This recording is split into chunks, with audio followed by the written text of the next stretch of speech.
नमस्कार दोस्तों, एक बार फिर से आप सभी का स्वागत है मेरे अपने चैनल पर। मैं सुमित भट्ट। और जैसा कि आपको देखकर समझ में आ ही गया होगा कि आज मेरे पीछे ना तो वाइट बोर्ड है और ना ही मेरे हाथों में कोई मार्कर है। तो आज विषय मैथ्स तो नहीं है, और मैथ्स नहीं है तो कुछ विषय और भी गंभीर है, जिसके लिए मुझे अपने आप से स्वयं से बात करने की ज़रूरत पड़ी। पिछले कुछ दिनों से इस दुखद समय में मैं जब देखता हूँ कि लोग लगभग हर इंसान जो परेशानियों से जूझ रहा है, कहीं ना कहीं अपनी हर स्तर पर अपनी ज़रूरतों से, अपने सपनों से, अपनी हर उम्मीदों से कॉम्प्रोमाइज़ कर रहा है, बस केवल इसी उम्मीद में कि ये जो बुरा समय है ये एक दिन ख़त्म हो जाएगा और फिर से एक नई सुबह आएगी। तो इस संपूर्ण परिस्थिति में जो चीज़ें विशेष रूप से निकल कर आईं वो बहुत बेचैन कर देने वाली थी। कुछ हद तक मेरे भी जीवन में घटी और मेरे करीबियों के जीवन में भी घटी। कई बार मैंने अपने करीबियों से बैठकर इस विषय पर बात करी तो मुझे समझ में आया कि ये जो परेशानी है ये लगभग हर इंसान के जीवन से गुजर रही है इस समय। तो मैं अपने आप को रोक नहीं पाया इस विषय पर सभी से चर्चा करने पर। ये विषय था हमारा इस समय, इस परिस्थितियों में आपस में एक दूसरे के प्रति व्यवहार का। न जाने क्यों जब इस समय में लोगों को एक दूसरे के साथ रहने की ज़रूरत थी तो वो एक दूसरे से भाग रहे हैं। न जाने कारण क्या है। कभी कभी मुझे ऐसा लगता है कि जैसे लोगों को एक इन्फीरियरिटी सी है कि कोई किसी से कोई कैसी भी प्रकार की मदद ना मांग ले। तो भाई साहब, एक चीज़ बिल्कुल मैं आपको क्लियर बता दूं कि इस धरती पर, इस संसार में अगर पशु भी जन्म लिया है तो उसका गुजारा संभव है ना। कोई इंसान किसी पर डिपेंड नहीं होता, किसी का काम किसी के बिना नहीं रुकता।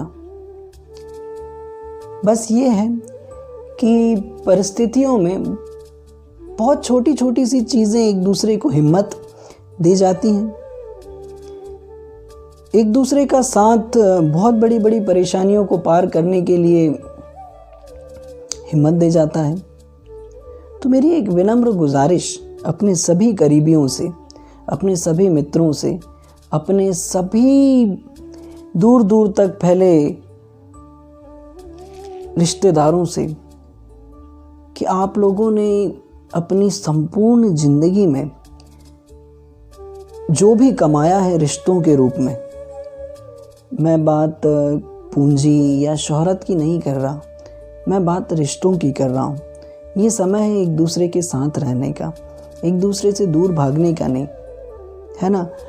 कारण हो सकता है कि आप शायद एक दूसरे की मदद आर्थिक रूप से ना कर सकें, लेकिन मानसिक रूप से ज़रूर एक दूसरे के साथ रहें। अपने व्यवहारों में परिवर्तन ना लाएं,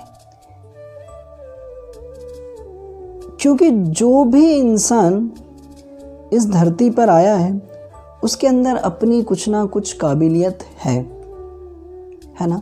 और वो अपनी उन सारी काबिलियत की बदौलत देर सवेर ही सही इस समय को पार कर जाएगा। निश्चित है, हर व्यक्ति, कोई थोड़ा जल्दी कर जाएगा, किसी को थोड़ा सा समय लगेगा, लेकिन हाँ, एक बात बिल्कुल तय है कि यदि अगर हम लोगों का एक दूसरे के प्रति साथ रहा तो हम सब लोग बहुत जल्दी इस परेशानी से निजात पाएंगे।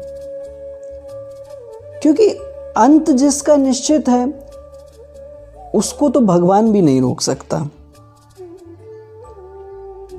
लेकिन हम अपने कर्मों को उचित तरीके से करते रहें, इसका अधिकार हमारे हाथ में है। चलिए आगे कुछ और विषयों पर चर्चा करते हैं। तो ये जो विषय था ये बहुत गंभीर था, इस पर बात करना बहुत ज़रूरी थी। ये जो समय जितना बुरा है, अगर इसमें पॉजिटिविटी ढूंढें तो बहुत सारी चीज़ें आपको बहुत अच्छी भी मिलने वाली हैं। इससे थोड़ा सा हटकर अगर मैं आप लोगों से बात करूं तो इन्हीं दिनों मैंने एक बड़ा अच्छा प्रसंग पढ़ा। मुझे बड़ी खुशी होगी अगर मैं उसको आप लोगों के साथ शेयर करूं। मुझे पोइट्री का बहुत शौक़ है और हाल ही में मैंने कुछ दिनों पहले महाकवि रामधारी सिंह दिनकर जी की पुस्तक रश्मि रथी पढ़ी और उसमें जो उनका तृतीय सर्ग है उसको जब मैंने पढ़ा तो काफ़ी फैसिनेट किया उसने मुझे। काफ़ी लंबा पूरा वो प्रसंग है। मैंने उसको पूरा याद करा क्योंकि वास्तव में उन्होंने जिस तरीके से उसे लिखा, जब मैंने उसे पढ़ा तो लिखने वाले की कलम में इतनी ताकत होती है कि अगर शब्दों का सही इस्तेमाल किया जाए तो पूरा वर्णन ऐसा लगता है कि जैसे आँखों के सामने हो रहा हो। मैं उसे आप लोगों के सामने प्रस्तुत करता हूँ। उससे पहले मैं थोड़ा सा आप लोगों को उसके बारे में बता दूँ। रश्मि रथी के जो तृतीय सर्ग है उसमें रामधारी सिंह दिनकर जी ने उस प्रसंग का वर्णन किया है जब महाभारत के समय कृष्ण जी अपना अंतिम प्रयास करने के लिए जाते हैं कि ये जो पूरी सृष्टि का सबसे बड़ा युद्ध है कैसे भी करके इसको टाला जाए। अब वो तो क्योंकि भगवान है, उन्हें सब कुछ मालूम है कि क्या होने वाला है, तो उन्हें शुरुआत भी मालूम थी, अंत भी मालूम था, लेकिन फिर भी पांडवों के कहने पर जो उनका अंतिम प्रयास होता है वो हस्तिनापुर जाते हैं, उनको कोशिश करते हैं कौरवों को मनाने की कि ये युद्ध ना किया जाए। अपना एक मैत्री का समझौता लेकर जाते हैं वो वहाँ पर और उनसे बात करने की कोशिश करते हैं, लेकिन वहाँ जो दृश्य होता है उसका वर्णन इस पूरे प्रसंग में किया गया है। मैं आपके सामने प्रस्तुत करता हूँ और उम्मीद करता हूँ कि आप लोगों के दिल तक उतरेगा। तो वो कुछ इस तरीके से लिखते हैं कि वर्षों तक वन में घूम घूम बाधा विघ्नों को चूम चूम से धूप घाम पानी पत्थर पांडव आए कुछ और निखर, सौभाग्य न सब दिन सोता है देखें आगे क्या होता है। सौभाग्य न सब दिन सोता है देखें आगे क्या होता है, मैत्री की राह बताने को सबको सुमार्ग पर लाने को, दुर्योधन को समझाने को, भीषण विध्वंस बचाने को, भगवान हस्तिनापुर आए पांडव का संदेशा लाए। क्या दो न्याय अगर तो आधा दो, यदि इसमें भी कोई बाधा हो तो दे दो केवल 5 ग्राम, रखो अपनी धरती तमाम, हम वहीं खुशी से खाएंगे परिजन पर हंसी ना उठाएंगे। तो पांडव जो रहते हैं उनका संदेशा लेकर भगवान हस्तिनापुर जाते हैं और उनसे कहते हैं कि एक समझौता छोटा सा अगर कर पाओ आप कि हमें पूरे इतने बड़े साम्राज्य में से केवल 5 गांव दे दो, हम वहीं सुखी से रह लेंगे, वहीं खाएंगे, किसी पर कोई उंगली नहीं उठाएंगे। पर दुर्योधन एक सुई की नोक बराबर भी जगह देने को उनको तैयार नहीं था। तो वो लिखते हैं कि वर्षों तक वन में घूम घूम बाधा विघ्नों को चूम चूम से धूप घाम पानी पत्थर पांडव आए कुछ और निखर, सौभाग्य न सब दिन सोता है देखें आगे क्या होता है, मैत्री की राह बताने को सबको सुमार्ग पर लाने को, भीषण विध्वंस बचाने को, दुर्योधन को समझाने को, भगवान हस्तिनापुर आए पांडव का संदेशा लाए। क्या दो न्याय अगर तो आधा दो, यदि इसमें भी कोई बाधा हो तो दे दो केवल 5 ग्राम, रखो अपनी धरती तमाम, हम वहीं खुशी से खाएंगे परिजन पर हंसी न उठाएंगे।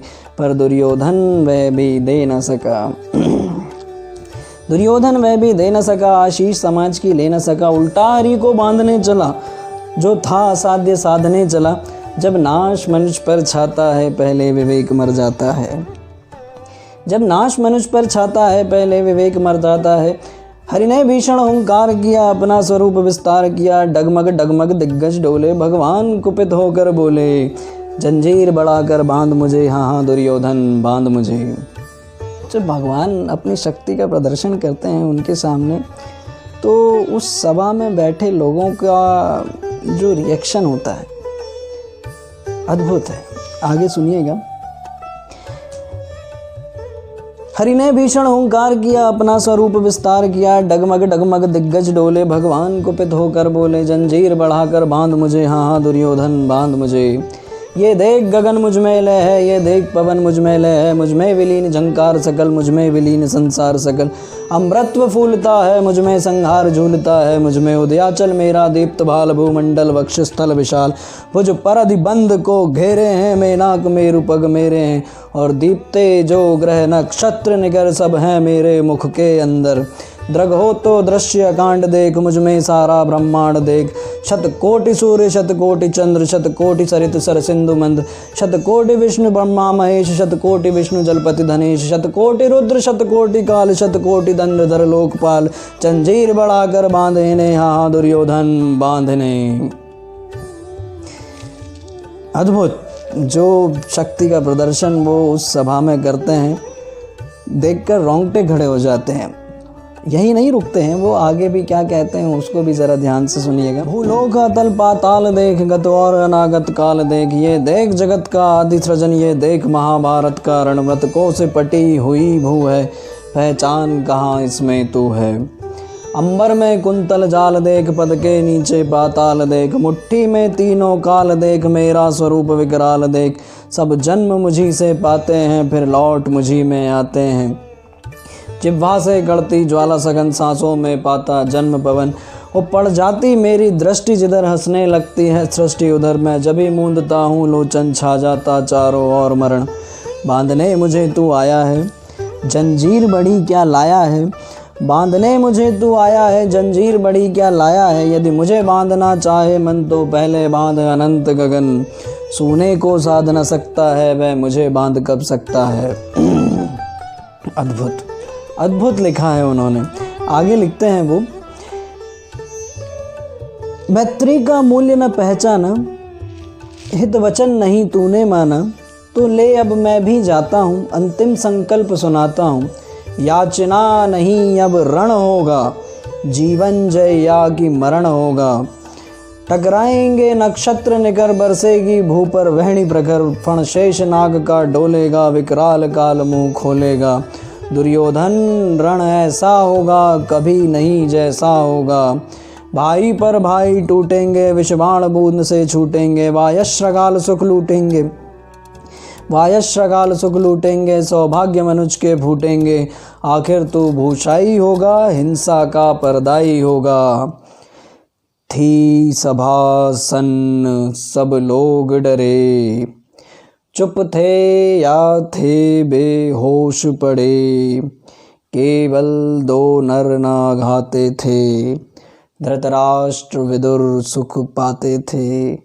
कर जोड़ खड़े प्रमुदित निर्भय, दोनों पुकारते थे जय जय। तो ऐसे इष्ट देव को मेरा भी बारंबार प्रणाम। जय हो श्री कृष्ण भगवान की। अद्भुत लीलाएं हैं, उन्होंने भी हम सभी लोगों ने कई बार उनके इस तरीके के किस्से पढ़े हैं।